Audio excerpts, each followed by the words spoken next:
Hello everyone, my name is Jen and welcome to the Book Refuge.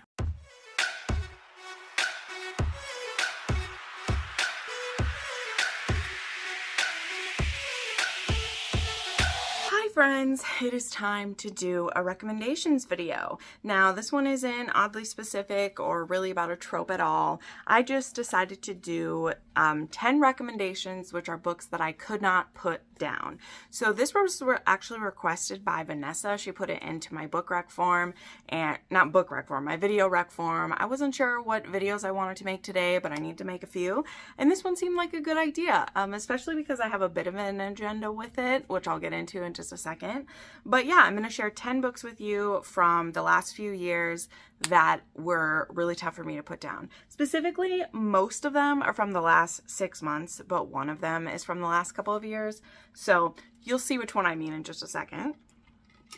But what I mean by this title is, I mean exactly what it says. Like, I was obsessed with the book until I could put it down. Some of the books were quicker, so I was able to do that really quickly. Some of the books, it led me to binge a whole series by them. Some of them, they were a new release that I just didn't stop until I was done with it. So we're going to go through those. And the one I'm going to start with, I thought was incredibly appropriate because of what happened this morning, which I'm filming this on February 5th in the morning.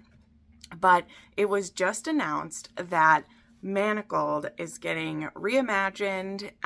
The copyrighted information is going to be swapped out, and this is actually going to be published. There was an announcement from Sin Lin Yu, as well as I'll link the article. I don't know where the article was from because it was sent to me by someone else, but this was a fanfic that I could not put down, and it is finally going to be getting published. Now, I will say I still highly recommend you read the fic, which number one is free. It is also very easy to get it sent to your Kindle, and you can read it that way, because there's no way that this can stay exactly the same. It's not going to have all the elements about it that were exactly how it is when you read it, when it has Hermione as the couple, right? Because none of those things can stay. So I'm, of course, very excited because I think that this is one of the best fantasy stories I've ever read. So I'm very happy that Sin Lin Yu is going to finally be paid for this story because it's amazing. But I also am a little bit worried / skeptical with how much will have to be stripped from it and changed to make it work. Because this also relies heavily on elements of The Handmaid's Tale, and it's amazing. But just in case you don't know, Manacled is this ginormous fanfic. It is over 300,000 words that was written by Sin Lin Yu. It is a Draco and Hermione fanfic, and it is an epic dark romance. It has elements of, as I said, of The Handmaid's Tale. Hermione wakes up in the dungeons, which are now in Hogwarts. It has been taken over. Voldemort has won. Harry Potter is dead. And she doesn't remember anything about the last few years. And she is shackled, aka manacled. Her magic has put a damper on, and she is given to Voldemort's High Reeve, aka High Reeve Malfoy, who is the right-hand man to Voldemort, and she is given to him and his wife as a breeding vessel, basically, because the purebloods are having trouble having children, and so the Muggles and or even some half-bloods are being given to pureblood couples to be their walking wombs, basically. So very intense story. This is my bound copy that my friend Joe made me for my birthday last year. It is absolutely gorgeous. 2 years ago, I guess now. It's been a while since I've read this. But like I said, I'll have the link down below to this. You can read it for free because I highly suspect that it will be taken down from AO3 very soon, because it's usually what happens when a fic is going to be reimagined. It's probably going to get taken down, I would assume. We'll see. Maybe it won't be, since it's not an original like story. You know, I know on like that would happen on like Wattpad, stories like that, but I'm not sure. So my point being, now that it's announced, if you want to read it between now or whenever it comes out, I have no idea when it's coming out. I don't know what the release schedule for this is going to be. It was just announced this morning. I suggest you at least get a copy downloaded so that if it does get taken away, you can have it, because I'm sure it's going to be amazing. I really trust Sin Lin Yu. I've read quite a few of her fics at this point, but I'm still nervous about how much I would connect with it once it has everything taken out. So the new one is going to be called Alchemized, and it says it's going to be a standalone dark fantasy, and I also don't know how. This one isn't even one book. There's 3 books within this. So anyway, enough rambling, but I thought it was the perfect place to start off this video with that announcement, as well as it was a story that I couldn't put down. So I will have the link to the fanfic down below. You can read it for free. And you can check out my fanfic playlist for more recommendations of fanfics, as well as how to figure out how to get that on your Kindle, and how to read it that way. So moving along, a recent read I just had that I basically read all the way through was House of Flame and Shadow by Sarah J. Maas. I won't share too much about this one because I know some people are still making their way through it. But this is book 3 in the Crescent City series, and I was ready for this right at 11 p.m.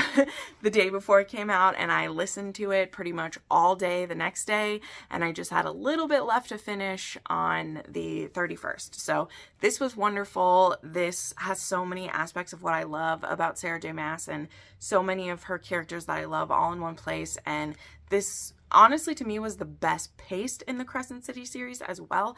I liked the first 2 books, I really did, but now comparing it to this one, those other 2 definitely were a lot slower than this one. This one we are right in the middle of everything right away, and we stay that way for over 800 pages. It's crazy. Okay, then this one, you know, had to make an appearance. There's just really no way it couldn't when doing a book that I couldn't put down. And that is, of course, P.S. You're Intolerable. If you don't know, this is my favorite book from 2023. This is an office romance, a not his baby. This has a heroine who is the assistant to a billionaire, and she's pregnant, and she becomes vital to his life. And so after she has her baby, he discovers she's living in kind of an unsafe home, and so he brings her into his home, brings her into his heart, and he falls for not only her but her baby as well. I love this book so much. It is book 3 in a series, but you can start with this one if you want to. It's fine. The other ones are good as well, but I read the arc of this. I was reading it over Thanksgiving, and it was just like impossible to put this down. Like, I was ignoring everything that was happening with my family because I had to know how everything was going to play out for these 2. I stayed up till like 3 in the morning. It was wonderful. So of course you got to check this out. Then we'll go a little bit dark again here. We have Contempt by Sam Mariano. This is book 3 in the Coastal Elites, and I thought this was also pertinent to talk about because Surrender, which is book 4 in the series, will be coming out this week, and that is actually a re-release of Sophie's Surrender. But you may want to read this one at first. You don't have to. Books 1, 2, and 3, you can kind of take them or leave them, but after Sophie's Surrender, you'll need to read them in order. So this one is a bully romance, but also forced proximity, because Parker's mother and Landon's father are dating each other. It's very serious. They move in together, which means these 2 who already knew each other, and Landon has been her bully for many years, she now lives under his roof. So her tormentor is in the same house just right down the hall, and he is ramping it up because he is ready to make Parker his. So when we get Landon's POVs in here, we start to learn more about why he's so obsessed with her, and like the lengths that he's gone to make her his. And he's actually a little pissed off that his dad is with her mom in the beginning, because he's like, you're getting in my way, man. I had a plan of how this was going to go. But Sam Mariano just writes these absolutely addicting stories to me. Each time I read one of her books, I just can't put it down, and I can't wait to see what she has with Surrender. There's going to be some bonus content in the end that sets up the next book in the series, and I can't wait to get it in my hands. Part of the reason I finally read Sophie's Surrender last month is so when Surrender gets re-released, I can skip right to the good stuff. So yeah, highly recommend Sam Mariano for that.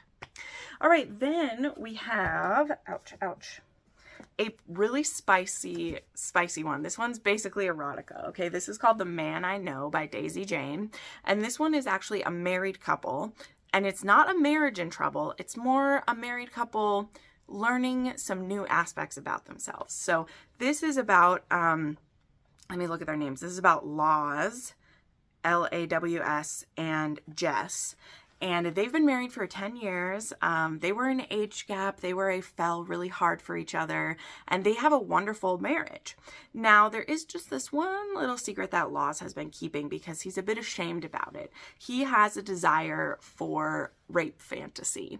And he's never had the chance to act this out because he never had a partner who is willing to look into it with him. And ever since he's been with his wife, because he had that bad experience in the past, he never brought it up to her because he didn't want to make her feel bad. And it's not something he has to have to be good in his life, but it really wants to experiment it. So he kind of like keeps some, porn that involves that, and he will fantasize about being able to do that with his wife, but he's never brought it up. And then one day Jess catches him, having some me time to porn that has more like intense elements, and he's saying Jess's name while he does it, because of course he's fantasizing his wife while he does this. And Jess finally gets him to confess this and says, honey, why didn't you bring this to me? Like, we can absolutely explore this together. Let's see what elements you want. Let's see what I like. And so they go about exploring this together. Now, because he never did this officially, he never did this the safe, sane, and consensual way, because he's kept these desires in him so deeply. He's never even mention them to anyone. And now his wife is willing to look into it with him, and they kind of jump off the deep end with it. So more what like the conflict in this is, it isn't a will they, won't they, or like, are they going to break up? It's more them finding their feet and finding what will work for them, and finding, what their likes and dislikes are within this kink. So I absolutely love this one. I already love reading. I know it sounds bad, but whatever. I love books with CNC or rape fantasy in them, and seeing this in a married couple who's really like discovering something they love, I just thought was wonderful. And Daisy Jane as a whole, all of her books explore like a different kink, or sometimes it's the same kinks as another, but I just find it so refreshing that she looks into these different kinks and sees what she can do with them. So highly recommend this. And yeah, as we said, I could not put it down. I loved it. All right, then I have actually a whole series that I couldn't put down. I binged this whole series in 2 days. And I'm excited I'm bringing it up because I believe the next book is coming out. Well, the next book is already out, but the audiobook is coming out in just a couple weeks because it's the audios that I loved. So this is the Clicanian series, which begins with Choosing Theo, and it's by Victoria Aveline. And I listened to Choosing Theo in December, and then like a bunch of the books are on the Audible Plus. Otherwise, like, they were really cheap audiobooks too, if you want to buy them instead or don't have Audible Plus. And this is an alien romance series where human women have been stolen from Earth and taken to these planets, and they end up getting rescued. But the thing is, once you've been taken from a planet that has the designation that Earth has, you can't just go back to it, because you can't ruin things for other people who live there, type of situation. So these women, though they end up being rescued, and there are some aliens who are very nice and want to help them, they can't just bring them home. So even though they got kidnapped through no fault of their own, they can't just go home, and it's kind of a bummer. So what they do in this world is they actually get the women to agree to a 3-month-long marriage, which is something that the Clicanians do because they do have a problem having enough children. And so marriages last for a very short amount of time, and you basically, have as many children as you can, type of scenario.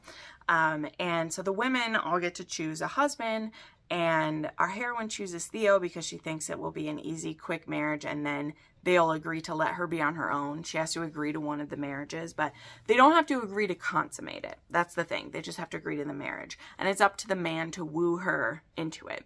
But Theo, he is seen as like being an undesirable male, and so he kind of thinks it's a joke that she picked him, not realizing that she does find him attractive, but she's, still not planning to do anything with him. So anyway, this was the first in the series. The narrator, Stephen Dexter, is amazing. And that is actually why I haven't continued the series, because he is the narrator, and he had a little break before he could work on the next one. So yeah, but the next one is going to be coming very soon, and I actually already pre-ordered it and I can't wait for the next one. Okay, then we have a historical here. We have Hold Fast by Eliza MacArthur. This was a recent release from a relatively new author. This is only her second book out. And this is a Scottish Highlander romance. And it is a hand fasting of convenience, basically. Our heroine, she had just gotten out of a hand fasting where she was very abused by the laird, and after a year and a day you can end the hand fasting, and so she has done this. She is getting out of there, but then she stumbles across another laird who's in need of a healer, and she's actually a healer. So she goes to his home to help with the injury that's there, which actually is his brother. But then it gets discovered by her father that she's staying at this holdings. So even though she's being a healer, she's still a single woman there. And the father is like, you can't do this. Like, you can't stay here. So the only option for her to be able to remain mostly free is if she now hand fasts herself to, Ian, I don't know how we say it. I'll never say it right. Is if she hand fasts herself to him, and he promises he'll let her go at the end if she wants to, but he's going to try to convince her to stay with him in the year and a day that he has anyway. So I really liked this. Una is very headstrong. There is also a bit of, like, I know people roll my eyes, a bit too much of like a feminist bent and a bit of religion bashing in this that I'm not the hugest fan of, okay? I don't think it's necessary to, when you're telling a historical story, to bang on something that, like, wouldn't have been banged on, you know what I mean? It's the author's story and they can do what they want, so there we go. But anyway, I still love this, and if you love old school Scottish romances, I think you'll have a great time with this one. All right, then, I know everyone's talking about this book, y'all. Everyone's obsessed with it. And this one's actually getting re-released. I don't think you can, well, I think you can get the ebook, but it's very expensive, just so you know. But there is Butcher and Blackbird by Brynne Weaver. This is a serial killer romance. It's also a bit of a rom-com, even though it's pretty dark. I know, just trust me. I've heard the audiobook is absolutely fantastic. I'm planning to get the audiobook before the second one comes out and do a reread. But I've heard only wonderful things about this, and it's a duet narration. But this is about these two serial killers, Sloane and Rowan, who they form a bond between them when they run into each other at a kill site where they're both trying to kill an even worse serial killer. And they end up creating this tentative friendship where once a year they like hunt down a different serial killer, and they have this like flirtatious energy, but they're also, well, particularly Sloane is very cautious about getting too close to a man. But this had some great humor in it. It had some very interesting situations. I do recommend you have kind of a strong stomach for this. I'm just telling you, there are some scenes in this that are pretty bloody, pretty gory, and there is some accidental cannibalism in here. Just gonna tell you, but it was so much fun, and I can't wait to read Leather and Lark, which will be the next one. And yeah, there's a reason why you're seeing this one all over the place. It's because it's amazing, and I'd read some Brynne Weaver before, and both of those books had been very like gripping as well, so I highly recommend this one to you. All right, just a couple left here. So we have Unholy Vows by Mila Kane. I've brought this one up quite a few times.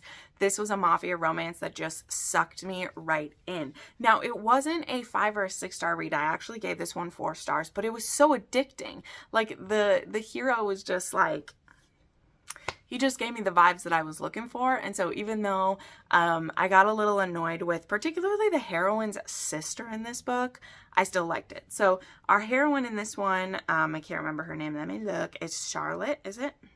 Or Charlotte the sister. Renato is the hero. And yes, Charlotte is the heroine.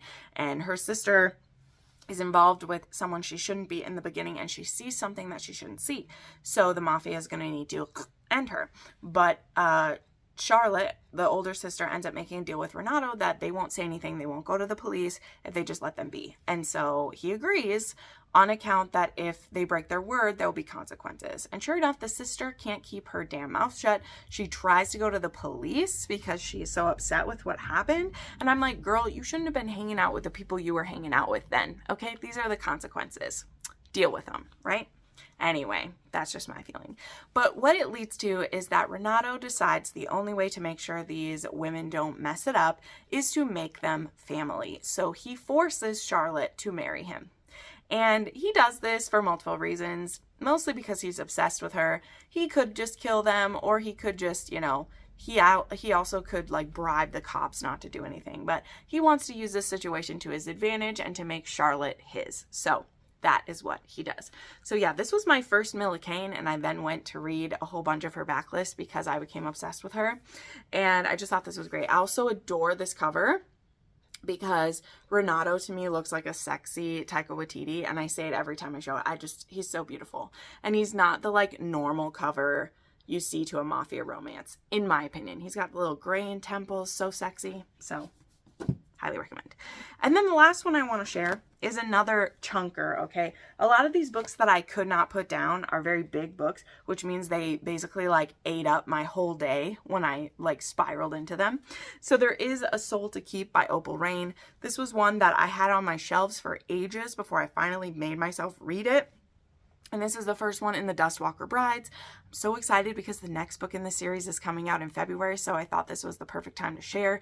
This is about this world where, I don't know a best way to describe it, but like the humans share a world with demons, and there's a very thin veil between the two. In fact, humans get attacked by demons all the time. They get eaten by them, and it's actually how some of these demons like gain intelligence. Like they eat a human and they grow their brain more and more as they do. I know, it's strange. But in the beginning of this, we have our heroine Rhea, who she lives in this village, and once every 10 years, a woman is given, or a woman or a man actually, is given as a gift to the one of the Dustwalkers here, and then he will give them a blessing and protect their town for the next 10 years. So they don't know what happens to these people who go with, but they never see them again. And this time, Rhea is considered a witch. She's considered cursed. And so when it's time to make the offering, they put her in the line. And they basically tell her, if you don't volunteer, because that's the thing, the Dustwalker, he is always like, they have to be volunteer. I won't take anyone against their will. But they basically tell her, if you don't tell him you volunteer, we're going to kill you anyway, because we think you're a witch. So do good by your community, even though the community has never done right by her, or we're going to make sure you die. So Rhea, not really having a choice, is like, fine, I'll go with this Dustwalker. Thank you so much. The only thing is, when she ends up with this Dustwalker, he isn't like she thought he was at all. Now, she is in a very dangerous place, and there is possibly a threat at any time that he would eat her, even though he can't help it. And just watching these two like get to know each other, and as you start finding out how he ended up in this situation and what's going on, it's crazy. But it is a very dangerous place that we are. Like, my heart was in my throat so many times. And not only did I not put this one down, I should have put the whole series on this list because I binged all 5 and they were all this big or bigger. I binged all these in like 3 days because I just love this world and I love these characters. And there's so many things that connect all these Dustwalkers and everything. And I think you will have a great time with it. So there you go. Those are 10 books that I could not put down that I just enjoyed so much. I'll have links to all of them down below if you'd like to check them out. Please let me know some books that you couldn't put down, and I will maybe add them to a TBR list of my own. So thanks so much for watching, friends. We'll see you next time. Bye.